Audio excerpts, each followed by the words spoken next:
김용 전 부원장과 정진상 전 실장 모두 다 재판을 받고 있습니다. 특히나 유동규 대장동 일당에게 돈을 불법 정치자금을 받았고 이게 일종의 이재명 대표 대선이나 경기도지사 선거 경선 선거 비용으로 쓰인 것이 아니냐라는 의혹도 검찰은 제기하고 있습니다. 이에 대해서 김용 전 부원장은 절대 아니다라고 부인을 하고 있는 상황인데 한 가지 흥미로운 기사는 법원이 판사가 이들 돈을 경선 자금으로 쓴 게 아니라면 경선 자금은 무슨 돈으로 마련했는지 근거 자료를 요청했다라는 겁니다. 그런데 한 달째 침묵 중이다. 이런 보도가 나왔습니다.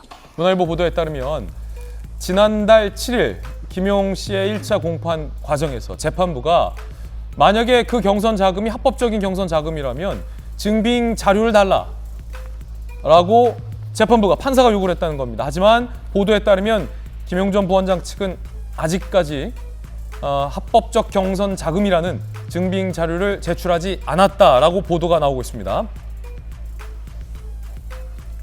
김용 변호인 측 제출해도 검찰이 합법적 자금 외에 불법 자금이 있다는 식으로 반박하지 않겠냐 라는 논리, 법조계 일각, 김용 측이 버티고 있는 건 이재명 대표에게 불똥 튀는 걸 막기 위한 전략이다 라는 분석도 법조계에선 나오고 있습니다.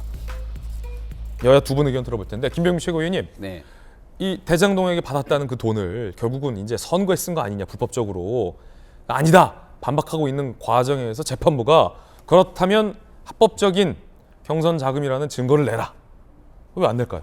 합법적으로 썼던 선거 자금에 대한 모든 내용은 다 이미 선관위에 들어가 있는 상태이기 때문에 그 당시에 나왔던 후원금이 있을 것이고 대통령 선거에 거기에 나왔던 후원금 지출 내역들이 이미 선관위에 다 들어가 있는 것 아닙니까? 근데 민주당은 대통령 선거 경선을 좀 일찍 시작했어요. 그 경선 날짜도 있습니다만 미리부터 2021년도 초창기부터 이미 경선을 위한 많은 활동들이 이루어지고 있었고 그리고 김용 부원장이 지금 제기되고 있는 많은 내용들은 대장동 일당에게 돈을 받았는데 그게 언제냐면 2021년도 상반기 때 호남 지역을 돌면서 돈이 필요하다 이런 얘기들이 오갔던 것 아닙니까? 그럼 그들로부터 돈을 받아갖고 불법 선거 자금을 받은 게 아니라고 한다면 그 당시 돌면서 선거운동했다는 돈은 어디서 난 것인지를 설명해야 되잖아요. 근데 거기에 대한 내용들이 설명이 안 될 뿐만 아니라 이재명 대표는 그 당시에 경기지사 아닙니까? 그럼 경기지사 같은 사람들은 본인의 재산이 투명하게 공개됩니다. 이미 2010년부터 성남시장을 2번 지냈죠. 경기지사를 지냈기 때문에 매년 재산 신고를 해오거든요.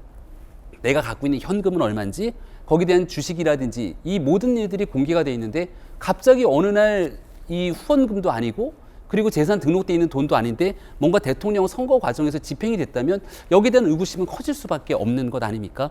그러니까 뭔가 석연찮게 대답을 하지 못하는 외통수에 걸려 있기 때문에 지금 김용 부원장이 입을 닫고 있는 것은 아닌가 생각이 되는데 이미 관련된 내용 속에서 유동규 전 본부장도 누가 뭐래도 이재명 대표에 가장 가까웠던 측근 아닙니까?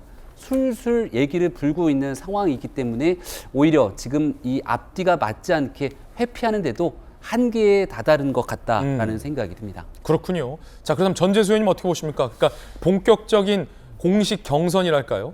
그 앞서 이제 초창기 때 경기도지사직을 유지하면서 경선판에 뛰어들어서 그때 뭐 이낙연 후보나 당내에서도 도지사직 사퇴하고 나와라. 만에 뭐 사퇴하네 그런 얘기도 있었을 그때 당시의 경선 비용을 말하는 것 같아요. 어떻게 보십니까? 그러니까 지금 이게 선거법상 이게 중앙선거관리위원회에 수입과 지출 내역에 대해서 아마 신고하는 자금인지 아닌지 제가 좀 확인을 해봐야 되는데.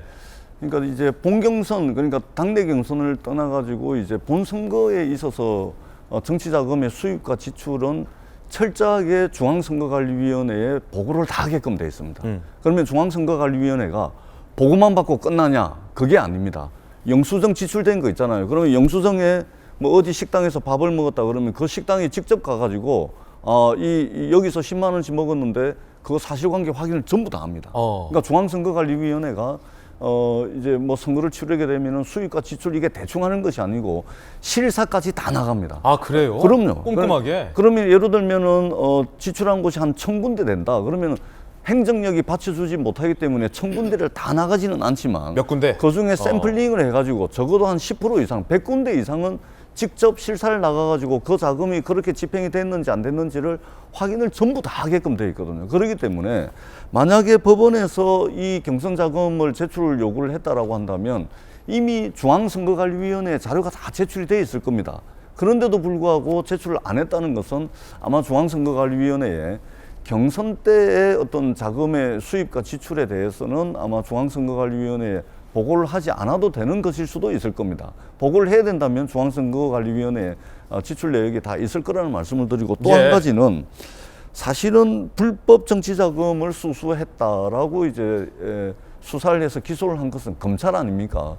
검찰이 이제 혐의를 입증하고 물증으로 사실을 통해 가지고 입증을 해야 되는 것인데 이것을 피의자에게 제출하라고 하는 것은 제가 이제 법조인이 아니라 어떻게 되는 것인지 사실관계가 어떻게 되는 것인지 한 번쯤은 좀 확인을 해봐야 될 것 같다는 말씀을 드리겠습니다. 예.